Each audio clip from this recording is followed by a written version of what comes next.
नमस्कार. उमेश 24 चॅनलमध्ये सगळ्यांचं स्वागत आहे. अमरावती जिल्हा स्थानिक स्वराज्य संस्था विधान परिषद निवडणुकीत काँग्रेस पक्षाच्या झालेल्या दारुण पराभवानंतर पक्षांतर्गत नाराजी उफाळून आली आहे. काँग्रेसचे माजी नगरसेवक महेंद्र उर्फ मुन्ना राठोड यांनी पक्षातील काही वरिष्ठ नेत्यावर गंभीर आरोप करत कारवाईची मागणी केली. मुन्ना राठोड यांनी प्रसिद्धी पत्रकाद्वारे म्हटले की विधान परिषद निवडणुकीतील उमेदवारी प्रक्रिया पारदर्शक नव्हती. जिल्ह्यातील अनेक पदाधिकारी आणि कार्यकर्त्यांना विश्वासात न घेता उमेदवार निश्चित करण्यात आला. तसेच अधिकृत उमेदवार हर्षजित देशमुख यांना उमेदवारी देण्याच्या निर्णयावरही त्यांनी प्रश्नचिन्ह उपस्थित केले. राठोड यांच्या म्हणण्यानुसार काँग्रेसने तटस्थ राहण्याचा निर्णय घेतल्यानंतरही अनेक मतदारांनी पक्षाच्या व्हीपचे उल्लंघन करून मतदान केले. निवडणुकीच्या निकालात काँग्रेस उमेदवाराला एकही मत मिळाल्याने पक्षाची मोठी नामुष्की झाल्याचा आरोप त्यांनी केला. याशिवाय जिल्ह्यातील काही नेते पक्षाला स्वतःची खासगी मालमत्ता समजून निर्णय घेत असल्याचा आरोप करत काँग्रेसमधील कथित स्लीपर सेल वरही त्यांनी निशाणा साधला. पक्ष संघटना कमकुवत होत असून नेतृत्व बदलाची गरज असल्याचेही त्यांनी स्पष्ट केले. शेतकरी, बेरोजगारी, महागाई, गुन्हेगारी आणि स्थानिक प्रश्नावर काँग्रेसने अधिक आक्रमक भूमिका घेण्याची आवश्यकता असल्याचे मत व्यक्त करत पक्षाच्या पराभवाला जबाबदार असलेल्या नेत्यांवर कठोर कारवाई करण्याची मागणी त्यांनी पक्ष श्रेष्ठीकडे केली आहे. आता या आरोपावर काँग्रेस पक्षाचे वरिष्ठ नेते काय भूमिका घेतात आणि पक्ष संघटनेत कोणते बदल होतात याकडे राजकीय वर्तुळाचे लक्ष लागले आहे. माझा काँग्रेस जिल्हा काँग्रेसमधील ते जे काही 4-5 नेते आहेत ज्यांनी हर्षजित देशमुखला तिकीट देण्याकरिता आता 4-5 नेते म्हटलं तर सुनील देशमुख म्हणा, बलवंत वानखडे म्हणा, बलवंत वानखडे सॉरी तुमचे हे वीरेंद्र जगताप म्हणा, बबलू देशमुख म्हणा, या ज्या लोकांनी यांची जे भूमिका महत्वाची असं मला वाटते. माझ्या सूत्रानुसार मला माहिती आहे की यांनी तिकीट दिली. परंतु मी बबलू देशमुख साहेबांना, शेखावत साहेबांना मी फोन करून विचारलं होतं, मी अर्ज केलेला आहे विधानसभेच्या उमेदवारीकरिता, माझ्या अर्जाचं काय झालं? तर त्यांनी उडवडीची उत्तर दिले. त्यांनी ठोस मला काही माहिती दिली नाही किंवा तुमचा अर्ज दिला, त्याच्याबद्दल चर्चा झाली, तुमची मुलाखत घेण्यात येणार आहे वगैरे वगैरे.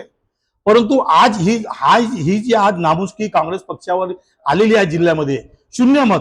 म्हणजे इतर ठिकाणी नागपूरमध्ये मतदान झालं, भंडाऱ्यामध्ये मतदान झालं, तिथं काँग्रेसच्या नेत्याला 130 आहे, कुठे 140 आहे, इथं 0 म्हणजे अमरावती जिल्ह्याच्या विधान परिषद निवडणुकीमध्ये हा ऐतिहासिक म्हणजे पराभवाचा रेकॉर्ड आहे. अशी परिस्थिती आजपर्यंत झाली नाही. ही कोणामुळे झाली, काय झाली, त्याच्यावर तर कारवाई झालीच पाहिजे. आणि काही काँग्रेसच्या नेत्यांनी 4-5 लोकांनी काँग्रेस पक्षाला ही खासगी संपत्तीच करून ठेवलेली आहे. काही निर्णय घ्यायचा असेल तर ते 4-5 मिळून घेतात.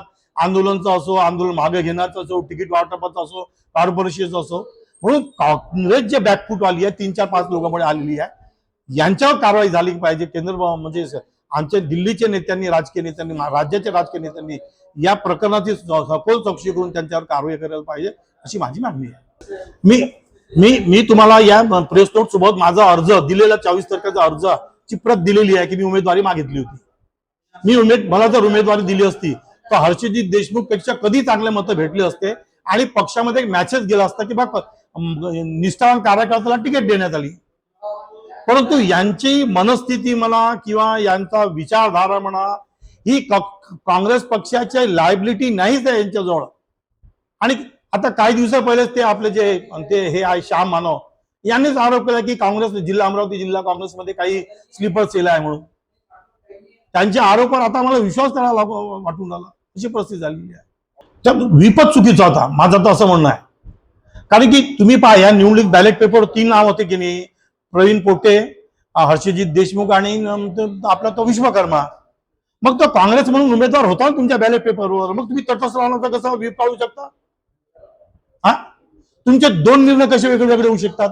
बी फॉर्म तुम्ही दिला ना त्यांना, मग बी फॉर्म दिल्यामुळे तुम्ही असा दुसरा व्हीप कसा काढू शकता? सर्व लोकांना निवडणुकीचे प्रत्येक निवडणुकीमध्ये किंवा मतदान हा आपला अधिकार आहे. डॉक्टर बाबासाहेब आंबेडकरांनी मतदानाचा आपल्याला अधिकार दिलेला आहे. लोकशाही पद्धतीने आपण आपले सरकार निवडू शकतो, आपल्या पसंतीचा, आपल्या विचारधाराचा उमेदवार निवडू शकतो. म्हणून तुम्हाला मतदानापासून कोणाला वंचित करता येत नाही. मतदान हा हक्क आहे, लोकशाहीमध्ये त्यांना दिलेला हा हक्क आहे त्याचा. काँग्रेसने असं काय केलं? आता हाच तर प्रश्न आहे ना. मी जे प्रेस घेण्याचं मागचं कारणच आहे की हाच प्रश्न आहे ना. काँग्रेसने एकीकडे स्थगित राहण्याचा निर्णय घेतला, तटस्थ राहण्याचा निर्णय दिला, दुसरीकडे त्याला बी फॉर्म दिला, तिसरीकडे आज काँग्रेस या पूर्ण प्रकरणात काही बोलायला तयारच नाही. काय बा तुम्ही बोला ना, बोला, उघडपणे बोला आणि काँग्रेसच्या कार्यकर्त्याला एक मेसेज द्या ना की बा अशामुळे ही परिस्थिती निर्माण झाली होती, याच्यामुळे आम्ही हा निर्णय घेतला आणि या निर्णयामुळे आम्ही फसलो असं मान्य करा, नाही तर कार्यकर्त्याला माफी मागा. तुमचे मत काय आहे कमेंटमध्ये नक्की सांगा आणि अशाच राजकीय अपडेटसाठी बघत राहा उमेश 24 चॅनल.